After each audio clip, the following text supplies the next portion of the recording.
Alane Caminhos, tudo bem? Eu me chamo Leguinha Caminho Pet e hoje eu vou mostrar todos os meus LPS. Então, a primeira sou eu, porque eu sou muito amazing. Tá bom, eu sei que eu sou a mais linda de todos os LPS, então agora eu vou mostrar os outros. O segundo é esse LPS aqui, ele é um cachorrinho azul que tem os olhos roxos, ele é bem fofinho.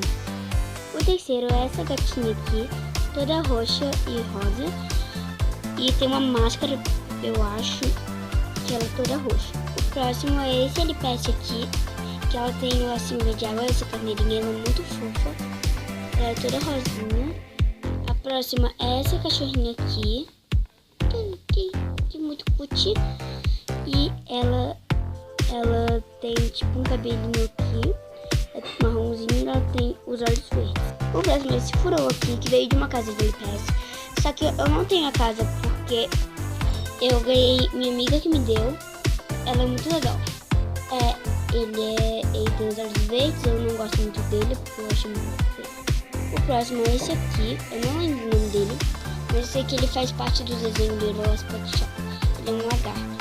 A próxima foi o meu primeiro LPS, essa é uma fadinha, ela é muito fofa, eu ganhei também de uma amiga. A próxima é essa gatinha aqui, que ela tem... Ai, peraí. A próxima é essa LPS aqui, ela é assim, olha. Ela tem cabelo loiro, muito fofo, só que na verdade é uma peruca. A próxima é essa outra fadinha aqui, ela é assim, ela, se você botar aqui, a asa pisca. E ela foi minha segunda LPS. A próxima é essa LPS aqui, ela é muito fofa, ela é uma raposinha. Gente, não vai dar pra mostrar todos, então eu vou mostrar bem rápido, tá? A próxima é essa.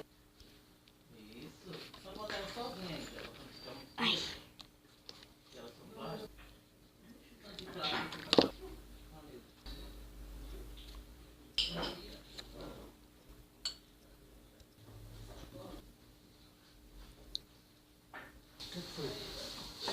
E bom, pessoal, se você gostou, não se esqueça do seu like, chuva de like. Tchau!